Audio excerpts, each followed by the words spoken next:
My next guest, she was born in LA, brewed in New York City, but she has made her return back here. She has been walking the path with the healing spirit since she was just knee-high. She is the author, the co-creator, the founder of my favorite oracle deck, the Moon Deck, which we'll be sure to give you a taste of today. And she is so much more. A yoga teacher. She is a ritual wellness advisor. We are going to dive into so much. Please welcome Aarona Lea, my beauty queen. How are you? Good. How are you? I'm so good. I have been waiting for this day because since the moment I met you, it was just like sister. I connected with you. I felt the depth and the potency of you, and it resonated with me so much. I was like, this is a woman who really walks the walk, who teaches from that place of embodiment. You face shadow, like you go in, you dive in, and I could just feel that about you. So thank you for joining me today. Thank you for the invitation. Of course, and bringing your magic to everyone. So, you know, in your intro, when I referenced you walking on this path since you were so young, that's where I want to begin.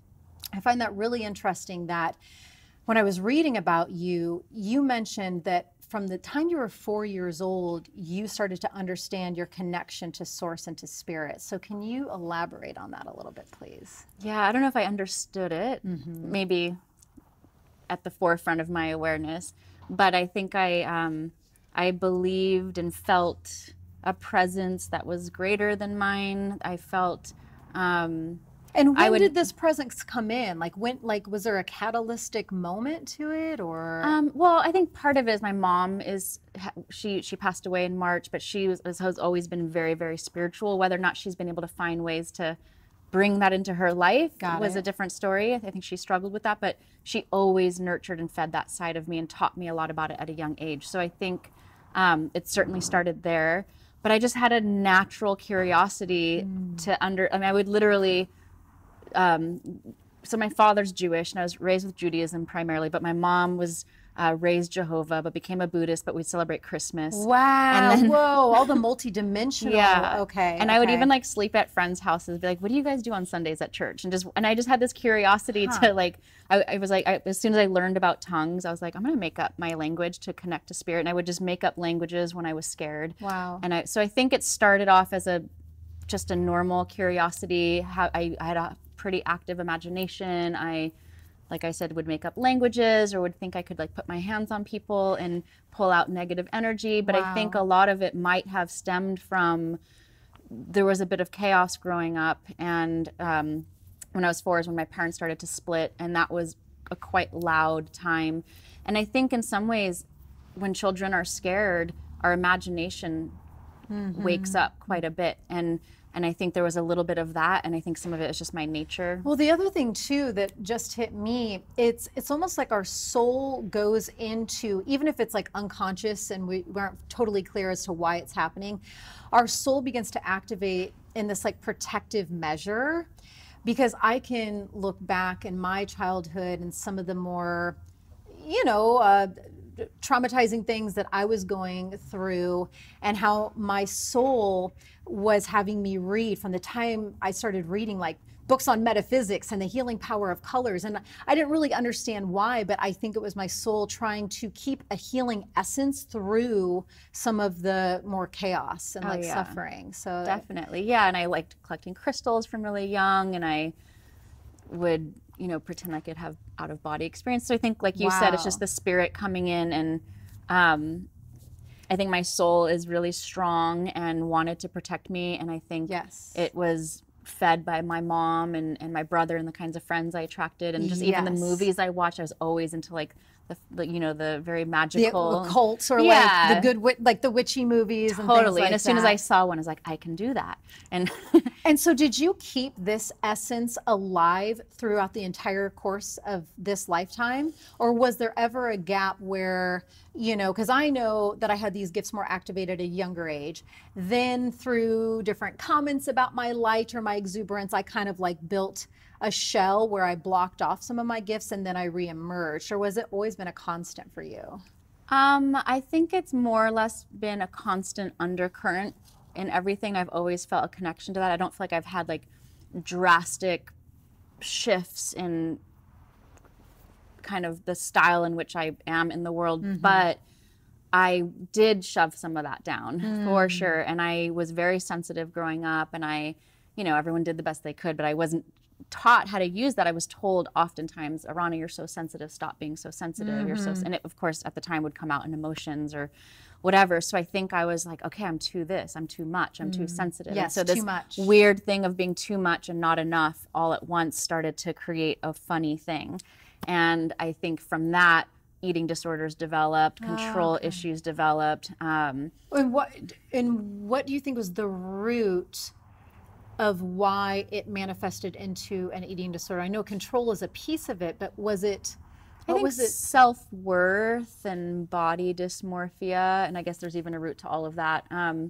For me, that was coupled with sort of that illness with a very, very sincere desire to be healthy. And I was really into organic at a young age, and I got into that like around 16, 17, I started to explore vegetarianism, and I've gone through, I'm not that now, but I've gone through like every possible health code since then. And so I think it was meshed with this real desire to be healthy, coupled with this really damaging voice in my head. So the pendulum swing was wide. Got it. And then that would, I think, even just biochemically speaking, would throw me off, and then I would be really healthy, and I would get overwhelmed with maintaining this idea of perfection that I finally felt, and then that would just swing it even harder. And then, so it kind of, When did you land back in the center, and when did you, what was able to get you through that time? And well, it was a long journey, and a lot of other things transpired growing up from a young age. And I guess 8th grade is when like those issues really started to be, I was aware of them. And then throughout high school and college, it was up and down. It would kind of disappear, and then it would come back with a vengeance. And then I went, after college, I have a photography major, and that's what I kind of did for a long time. So I went to India for 6 months to document the Maha Kumbh Mela, which is like the biggest Hindu festival on the rivers. And so there, it also kind of went away and then came back really strong. And when I moved to New York in 2001, I was coming back to work on that film project. And I ended up going to the Institute for Integrative Nutrition in 2001, which was really me just looking for a solution. And then I really hit bottom. And I talked to a friend who had been actually in 12-step program, and that's saved me at the time. And I was doing that for a couple of years. It was just the first meeting I went to, I was like, no way. And I like left early. And then a month went by. Deep resistance to it. Deep resistance. Yeah, I don't like a lot of rules. Being told what to do. Yeah. I have that same thing. If you tell me what to do, I'm going, yeah. So I had to really surrender. Yeah. And it was good for a couple years. I didn't do the program perfectly, but it helped to be in a room of people where I didn't feel like I was talking with 5 heads, and people understood where I was coming from. And I remember in one meeting I actually felt this like cracking open in my heart, like it was getting to such a deep place just sharing in this way and getting to be in a room where people understood. I eventually moved out of that. I was already practicing yoga during that time. It was hard for me to be in class. I needed to be a little more anonymous. It was hard for me to be in my body. I'd already been practicing for a while, but then after some time I was like, I really need to get back to my practice. And I remember my desire to be organic and all the, like I just had a different path, and it wasn't quite fitting with that anymore. So I think that was a huge, huge healing stepping stone. And then diving into yoga at 19 as a huge stepping stone for me was one of my biggest things. That's what I wanted to touch on. Is I'm really curious, with you being so tapped in and connected, and you're so multi-talented, where do you feel safe and at home? Where do I feel safe and at home? What do you mean exactly? When you just feel like you can breathe and lean back and surrender, are there certain environments or practices where you are just like, there's just a different essence within you and around you where you feel like you're at home? Yeah, for sure. My mornings, I need to wake up earlier because I just have these like stretched out mornings. I'm like, I need to wake up at like 4 a.m. to fit it all in. Is it deep with rituals in the morning? Yeah, I have a lot of rituals, but my main thing where I feel just so safe and cozy and happy and warm is sitting at my altar during my meditations in the morning, and I just could sit there all day, and it's like feels like a little campfire to me. Same with me. I was just at another interview, and funny enough, the other show that I was on today, the gift she gave me at the end was the moon deck. Oh. I was so excited to tell you that. Cool. But during that interview, I was talking about my altar as well. It's just, you get enveloped by those supportive energies. What are a couple of things? Of course, you've got the moon deck on your altar, but what else?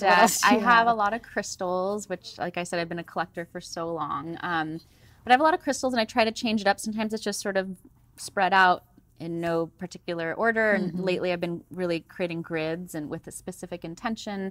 I have a little area that represents, it's like a little mini shrine to my mom. So a picture of her and some other things that represent family and community.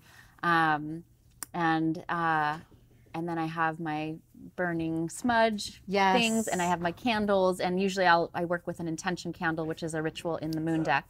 And so I often, every month, will have a intention candle set up, which is when you carve your intention into the candle and then burn it down. So I usually work with that as well. So beautiful. And so you mentioned your mom, and you have a special sacred area in your ritual or on your altar for your mom.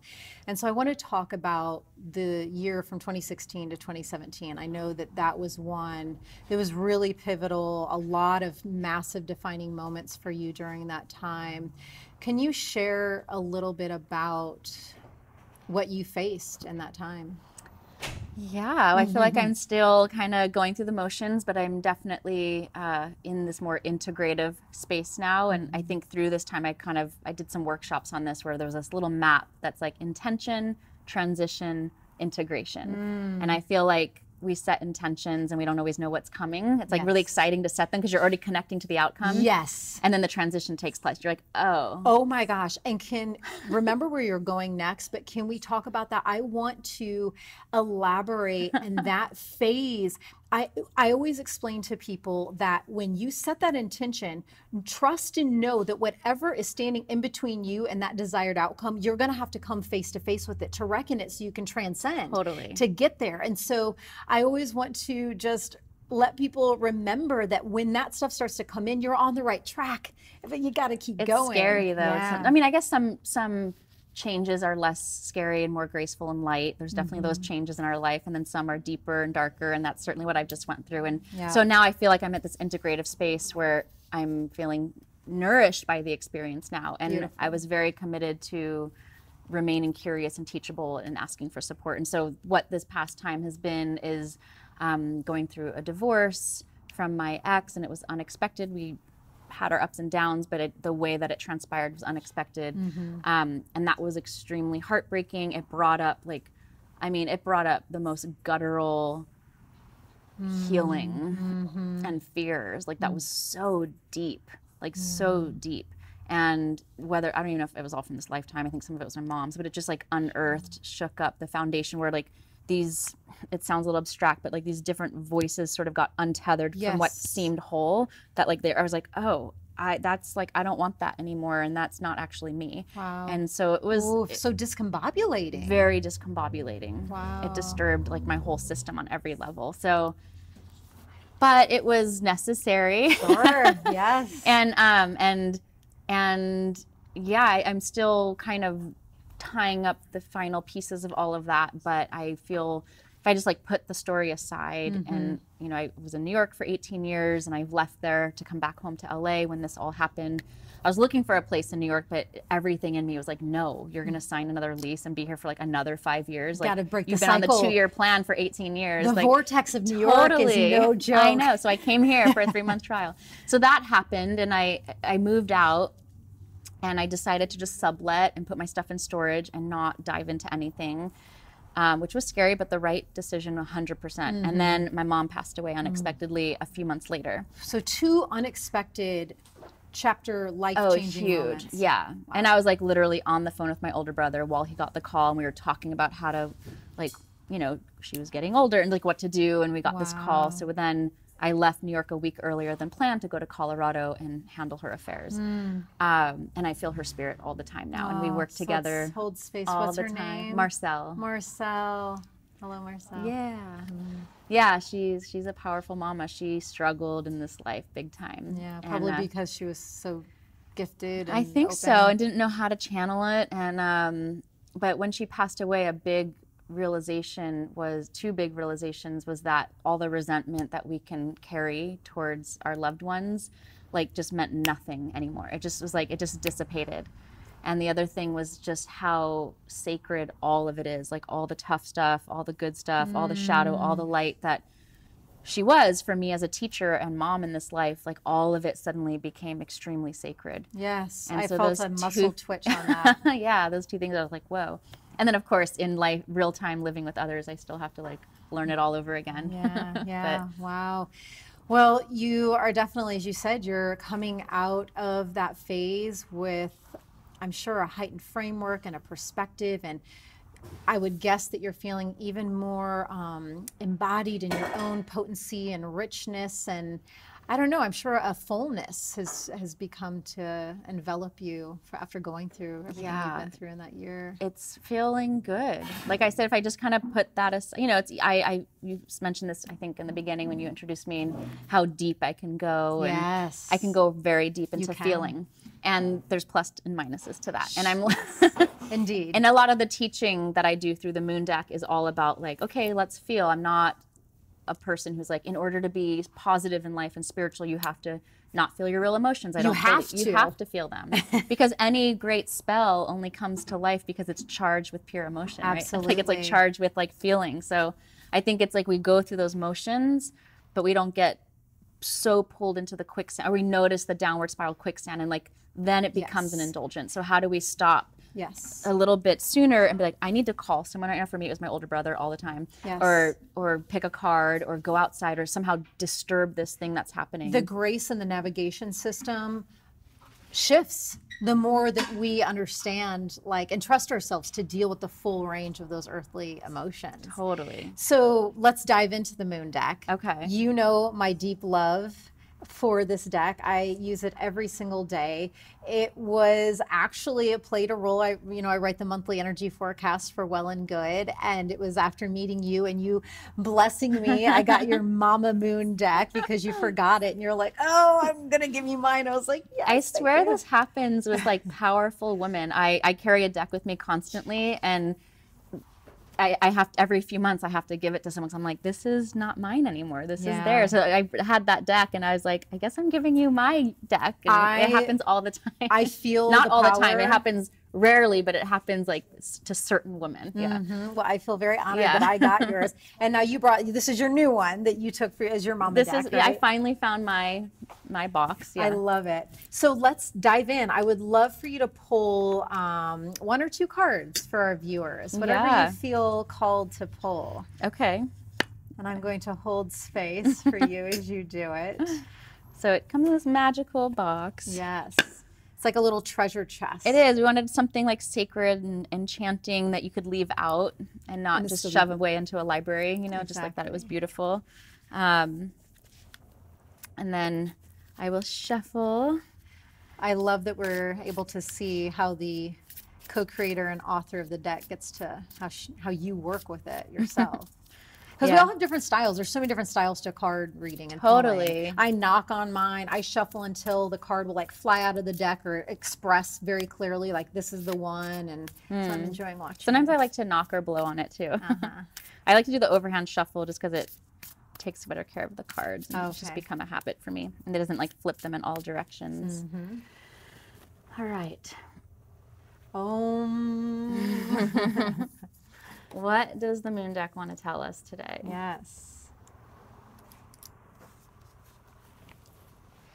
So I like to use my left hand, my receptive hand. Yes. And then just feel into any kind of magnetic or intuitive pull, which is something we'd like to cultivate anyways, right? Yeah, for everything in life. Where is universe guiding us? Exactly. Being in that co-creative universe or relationship. Voila. So I'll do two because this one's really calling me as well. Okay. Oh. Okay, so we got, I allow stillness to heal and reveal. Ooh, it makes total sense. The last 2.5 months, as we talked about, I went through and in total incubator mode, took off from work, went within, and I had a most potent rebirth. Like, it was the most powerful phase of my life because I went in, I allowed stillness to heal and reveal. That was this just what I'm emerging out of is this. And this card actually is, both of these sort of allude to that, because this is the meditation card, which we both share. I am at home in my body and at peace in my spirit. So I allow stillness to heal and reveal doesn't mean to be inactive or static. We can still be active in life, but to have these moments of sacred pause, to have a moment of stillness so that we can slow down inside, which of course impacts our nervous system, which affects everything else. And our mind can slow down, and we can just have a little more space between our breath and our thoughts. And in that slowing down and that pausing and that stillness, we can start to feel things again with less distraction and get back into the center of our own core and heart. And I also just love that her breasts are out. I mean, it's just, that's another thing that I've just recently reconnected to is my sensuality and really being embodied in my physical vessel, and like the, you know, just really feeling and embracing my goddessness. And I've had my breasts out a lot lately. Nice. So I'm really I've been feeling that too lately. Yeah. I feel like in the last few months with the transition I've been going through in this new integration phase that I've just really been stepping into my feminine and goddessness and sensuality in a whole new way. And I'm like, oh. Yes. Oh, that. Yeah. So before we wrap, I'm going to have every guest do this practice. So we're going to dive into this really quickly. So put that card down and take this pen and piece of paper. Now, without thinking, stream of consciousness style, in that top row of 3, I want you to fill in 3 options. I am ready for, and just put. Do you want me to write I am ready? Or nope, okay. Just put your I answers am ready in. for, okay.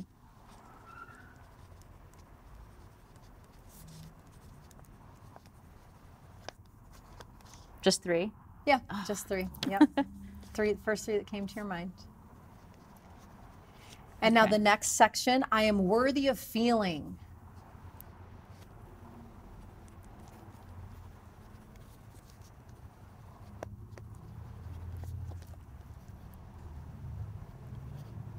And then that last section of 3, my true power feels like.